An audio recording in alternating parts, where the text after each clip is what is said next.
السلام علیکم ورحمۃ اللہ وبرکاتہ۔ الحمدللہ آج 2 شعبان المعظم ہے اور آج ہم حضور سیدنا امام اعظم امام الائمہ شمس الائمہ امام اعظم ابو حنیفہ رحمۃ اللہ تعالیٰ علیہ کا یوم عرس ہے اور اسی سلسلے میں ہم حاضر ہیں۔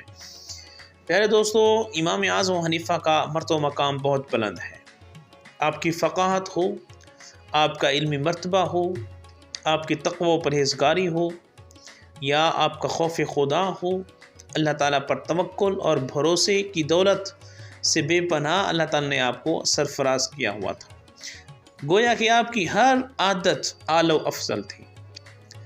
آپ کا سن ولادت 80 ہجری ہے اور یہی محدثین کے یہاں مشہور ہے۔ اختلاف بھی ہے اور بھی بیان کیا جاتا ہے، 61 بھی آیا ہے، 70 بھی آیا ہے، لیکن مشہور قول یہ ہے کہ آپ 80 ہجری میں پیدا ہوئے ہیں اور یہ وہ زمانہ ہے جس میں حضور نبی کریم علیہ السلام کے پیارے پیارے صحابہ کرام موجود تھے۔ پیارے دوستو، بہت بڑی بات ہے، جب آپ پیدا ہوئے تو آپ کے والد صاحب جناب ثابت رضی اللہ تعالیٰ عنہ آپ کو لے کر حضور مولا علی کے پاس لے گئے۔ حضور مولا علی نے ان کے لیے اور ان کی اولاد کے لیے برکت کی دعا کی، اور ہم اللہ تعالیٰ سے امید رکھتے ہیں کہ اس نے حضرت علی کی دعا ہمارے حق میں ضرور قبول فرمائے۔ سبحان اللہ۔ یہ بات بیان کر رہے ہیں امام اعظم ابو حنیفہ کے پوتے، تو وہ کہہ رہے ہیں کہ ہم اللہ تعالیٰ سے امید رکھتے ہیں کہ اس نے حضرت علی کی دعا کو ہمارے حق میں ضرور قبول فرمایا۔ تو پیارے دوستو، امام اعظم ابو حنیفہ کی جو خصلت دیکھ لیں، جو عادت دیکھ لیں، بہت مرتبہ مقام کے مالک تھے۔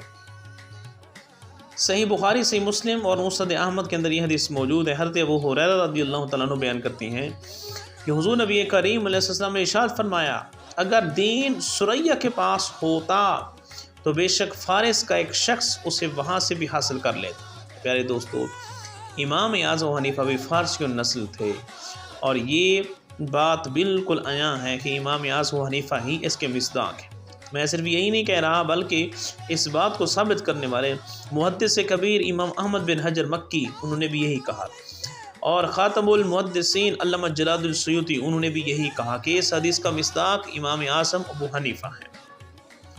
اور اس کے ساتھ ساتھ جمیع محدثین، حضرت شاہ ولی اللہ محدث دہلوی رحمۃ اللہ تعالیٰ علیہ انہوں نے بھی یہی کہا کہ یہ جو حدیث ہے، اگر دین ثریا کے پاس ہوتا تو بے شک فارس کا ایک شخص اسے وہاں سے بھی حاصل کر لیتا۔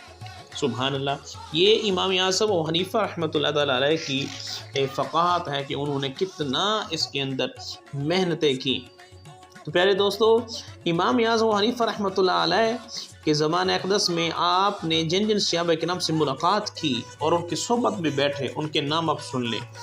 سیدنا انس بن مالک رضی اللہ تعالیٰ عنہ، سیدنا عبداللہ بن حارث بن جز، سیدنا جابر بن عبداللہ، سیدنا معقل بن یسار، سیدنا واصلہ بن اسقع، سیدنا عبداللہ بن انیس، سیدتنا عائشہ بنت عجرد رضی اللہ عنہم اجمعین۔ یہ وہ لوگ ہیں برگزیدہ اور صحابہ کرام میں سے ہیں جنہوں نے امام اعظم ابو حنیفہ نے ان کی صحبت اختیار کی اور ان سے ملاقات کی۔ سبحان اللہ۔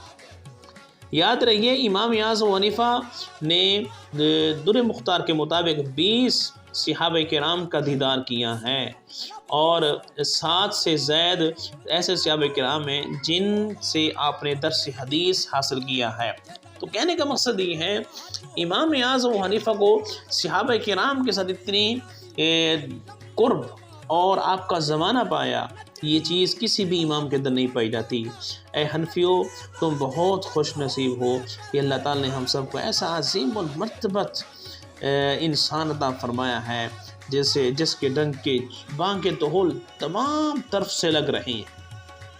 امام اعظم ابو حنیفہ رحمۃ اللہ علیہ کی اخلاق کی اگر بات کریں، سبحان اللہ، حضرت شریک رحمہ اللہ وہ کہتے ہیں امام اعظم ابو حنیفہ رحمۃ اللہ علیہ نہایت خاموش طبع، بہت عقل مند اور ذہین، لوگوں سے کم بحث کرنے والے اور کم بولنے والے تھے۔ ایک مرتبہ خلیفہ ہارون الرشید نے امام ابو یوسف سے کہا، امام ابو حنیفہ رضی اللہ تعالیٰ عنہ ان کی اخلاق بیان کرو۔ تو امام ابو یوسف جو آپ کے بہت قریبی اور محبت کرنے والے شاگرد ہیں، آپ نے فرمایا، امام اعظم ابو حنیفہ رحمۃ اللہ تعالیٰ علیہ حرام چیزوں سے خود بھی بچتے تھے، دوسروں کو بھی بچاتے تھے۔ بلکہ بچانے کی شدید کوشش کرتے، بغیر علم دین کی کوئی بات نہ کہتے، بہت ڈرتے تھے۔ وہ اللہ تعالیٰ کی عبادت میں انتہائی مجاہدہ کرتے، وہ دنیا دانوں سے دور رہتے اور کبھی کسی کی خوشامد نہ کرتے۔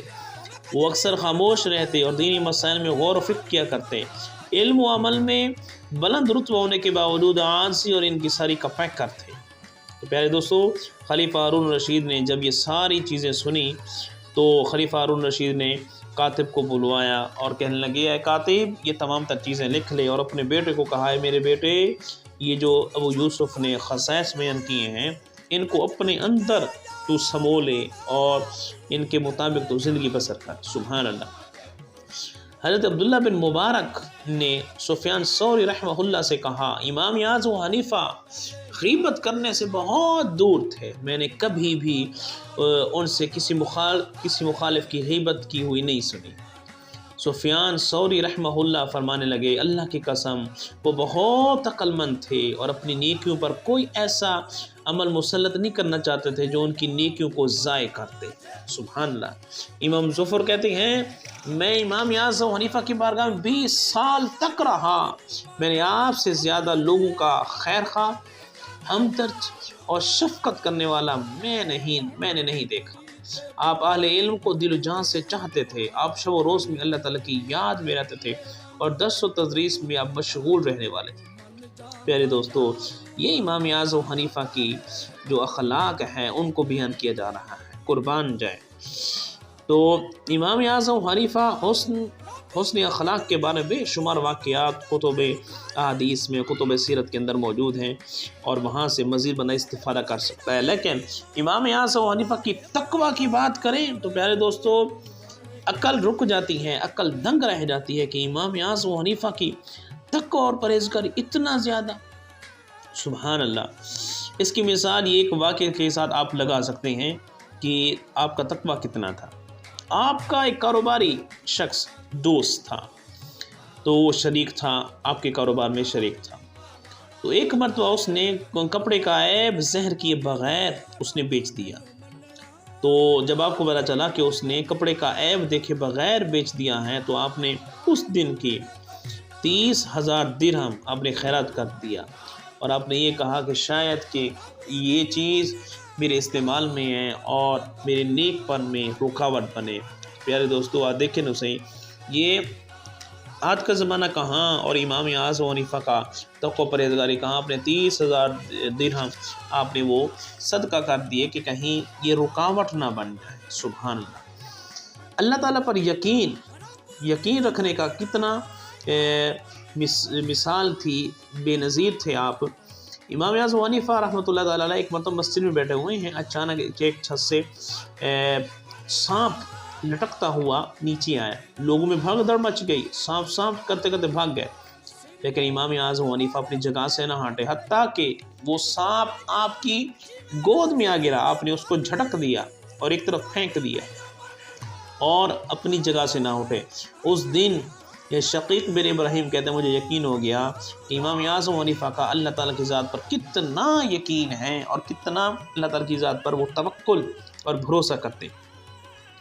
امام اعظم حنیفہ رحمۃ اللہ علیہ کی تقویٰ کی اگر مزید بات کی جائے تو ایک مرتبہ کوفہ میں یہ مشہور ہو گیا کہ بکریاں چوری ہو گئی ہیں، بکریاں چوری کر رہی ہیں۔ آپ نے جیسے دریافت کیا تو لوگوں نے بتایا کہ 7 سال تو آپ نے 7 سال تک بکری کا گوشت نہیں کھایا۔ سبحان اللہ۔ پیارے دوستو، آپ اندازہ لگائیں، جیسے ان کو پتہ چلا کہ کتنے عرصے سے یہ کام ہو رہا ہے، نہیں بلکہ آپ نے پوچھا کہ بکری کتنے سال زندہ رہتی ہے، بکری کتنے سال زندہ رہتی ہے، تو لوگوں نے کہا 7 سال تک زندہ رہتی ہے۔ تو آپ نے 7 سال تک گوشت نہیں کھایا، شاید کہ یہ بکری انہیں چوری والی بکریوں میں سے ہو۔ یہ آپ کے تقویٰ پرہیزگار کی بہت بڑی مثال ہے۔ اسی طرح انہی دنوں میں ایک فوجی نے گوشت کھایا بکری کا اور باقی فضلہ کوفہ کی نہر میں پھینک دیا، یعنی جو باقی گوشت کا فضلہ بچتا ہے بقیہ ماندہ تو اس نے نہر میں ڈال دیا۔ تو آپ نے 7 سال تک مچھلی نہیں کھائی۔ پیارے دوستو، یہ آپ توجہ تو کریں، کتنی بہت بڑی بات ہے۔ وہ بکریاں جو چوری ہونے کی روایت مشہور ہوئی تھی تو ایک فوجی گوشت کھا رہا ہے اور باقی بقیہ ماندہ اس نے نہر میں ڈال دیا، نہر میں جو مچھلیاں ہیں آپ نے ان مچھلیوں کو 7 سال تک نہیں کھایا۔ سبحان اللہ، ایسا عظیم المرتبہ امام کہاں سے لے کر آؤ گے؟ یہ اللہ تعالیٰ نے ہمارے لیے بہت کرم نوازی کی ہے، بہت بڑی مہربانی فرمائی ہے۔